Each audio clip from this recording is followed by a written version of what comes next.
In the beginning God created the heavens and the earth. Now the earth was formless and empty, darkness was over the surface of the deep, and the Spirit of God was hovering over the waters. And God said, "Let there be light," and there was light.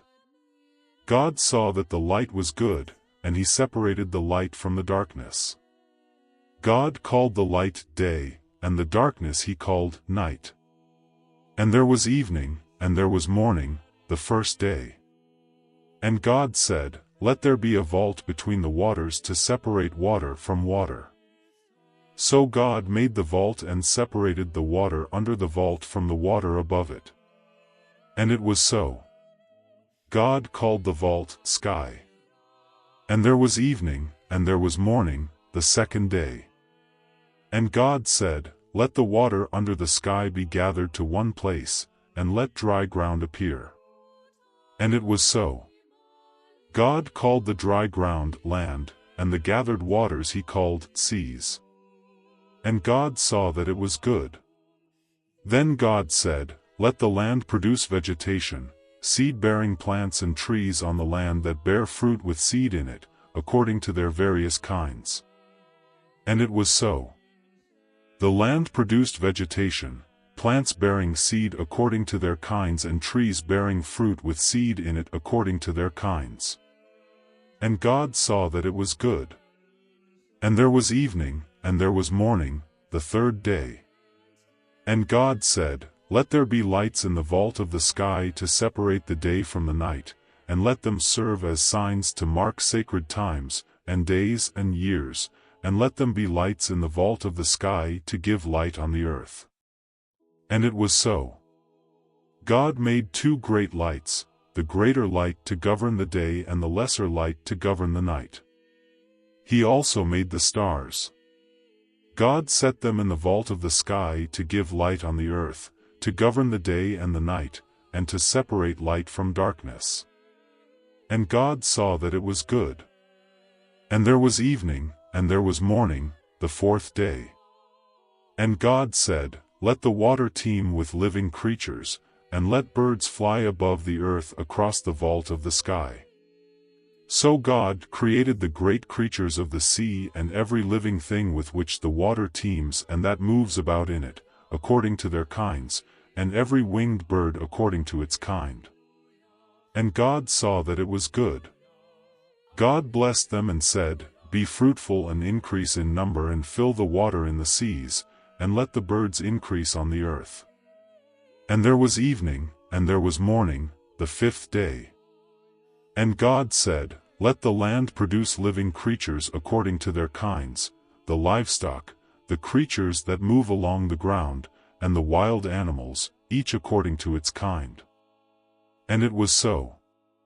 God made the wild animals according to their kinds, the livestock according to their kinds, and all the creatures that move along the ground according to their kinds. And God saw that it was good.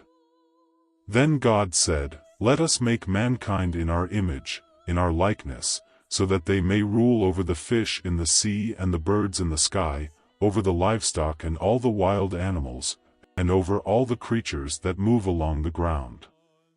So, God created mankind in his own image. In the image of God he created them. Male and female he created them. God blessed them and said to them, "Be fruitful and increase in number, fill the earth and subdue it.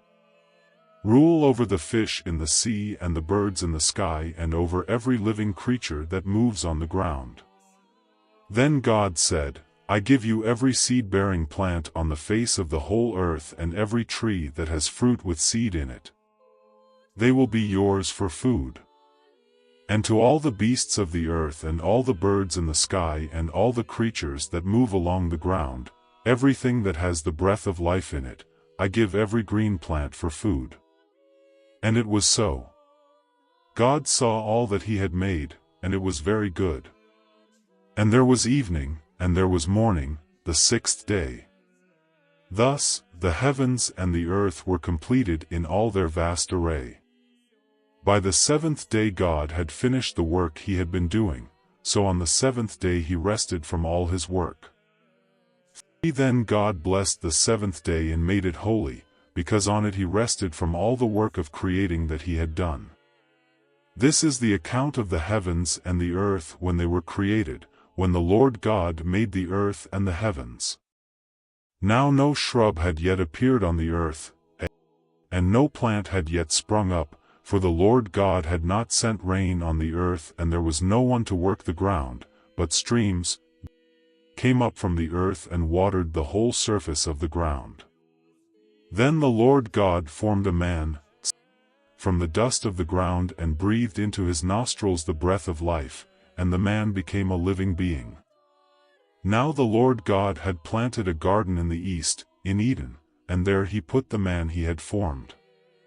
The Lord God made all kinds of trees grow out of the ground, trees that were pleasing to the eye and good for food. In the middle of the garden were the tree of life and the tree of the knowledge of good and evil. A river watering the garden flowed from Eden, from there it was separated into 4 headwaters. The name of the first is the Pishon, it winds through the entire land of Havilah, where there is gold. The gold of that land is good, aromatic resin, and onyx are also there. The name of the second river is the Gihon, it winds through the entire land of Cush. The name of the third river is the Tigris, it runs along the east side of Ashur. And the fourth river is the Euphrates. The Lord God took the man and put him in the Garden of Eden to work it and take care of it. And the Lord God commanded the man, "You are free to eat from any tree in the garden, but you must not eat from the tree of the knowledge of good and evil, for when you eat from it you will certainly die." The Lord God said, "It is not good for the man to be alone. I will make a helper suitable for him." Now the Lord God had formed out of the ground all the wild animals and all the birds in the sky. He brought them to the man to see what he would name them, and whatever the man called each living creature, that was its name. So, the man gave names to all the livestock, the birds in the sky and all the wild animals. But for Adam, no suitable helper was found. So the Lord God caused the man to fall into a deep sleep, and while he was sleeping, he took one of the man's ribs, and then closed up the place with flesh. Then the Lord God made a woman from the rib he had taken out of the man, and he brought her to the man. The man said, "This is now bone of my bones, and flesh of my flesh. She shall be called woman, for she was taken out of man." That is why a man leaves his father and mother and is united to his wife, and they become one flesh. Adam and his wife were both naked, and they felt no shame.